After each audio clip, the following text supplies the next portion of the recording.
মাঠ ও মাঠের বাইরের খেলাধুলার নানা উত্তাপ ছড়ানো সব শেষ খবর জানাতেই আমাদের নিয়মিত আয়োজন খেলার সময়। আর এই আয়োজনে আপনাদের সবাইকে স্বাগত জানাচ্ছি আমি সজল মিত্র রিচার্ড। শুরুতেই বাংলাদেশ জিম্বাবুয়ে টি-20 সিরিজের খবর। দ্বিতীয় ম্যাচেও দাপুটে জয় পেয়েছে বাংলাদেশ।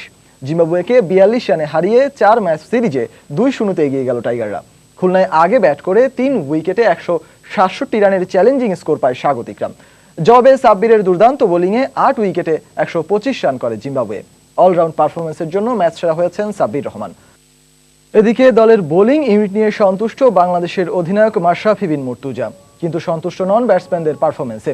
সেই সাথে সংবাদ সম্মেলনে টাইগার অধিনায়ক জানালেন, আসন্ন টি-20 ও এশিয়া কাপের জন্য সেরা একাদশ খুঁজতেই চলছে পরীক্ষা নিরীক্ষা। শেষ 2 ম্যাচে মুস্তাফিজুর ও মুশফিকুর রহিম না থাকলেও তাদের ইনজুরি গুরুতর নয় বলেও জানান মাশরাফি। স্বস্তির খবরটা দ্রুতই উৎকণ্ঠিত সমর্থকদের কাছে পৌঁছে দিলেন অধিনায়ক মাশরাফি। ইনশাআল্লাহ খুব তাড়াতাড়ি সুস্থ হয়ে যাবে, তবে এতটুকু শিওর যে ইনজুরিটা এত সিরিয়াস না, এই জন্য ওকে বের করে আনা হয়েছে। মুস্তাফিজ যেটা ওর তো আসলে পুরানো সমস্যাই ওইটা ছিল, শোল্ডার এবং এলবো দুইটাই। ইনজুরিগুলো অত বড় না, ঠিক হয়ে যাবে।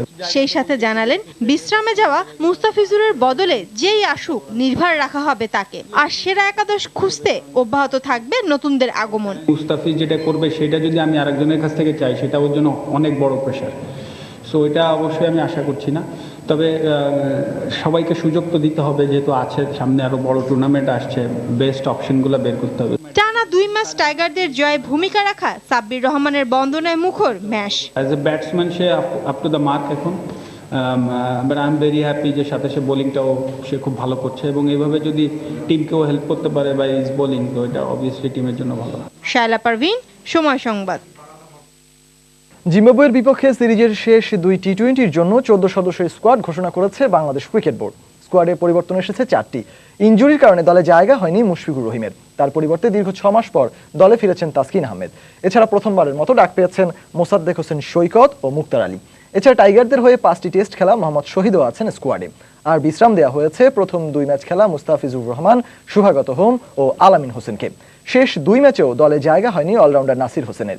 দলের বাকি সদস্যরা হলেন মাশরাফি, সাকিব, তামিম, মুশফিক, মাহমুদুল্লাহ, ইমরুল, সাব্বির, সৌম্য, সানি, সোহান ও রনি। আগামী 20 ও 22 জানুয়ারি খুলনায় অনুষ্ঠিত হবে সিরিজের বাকি 2 টি-20।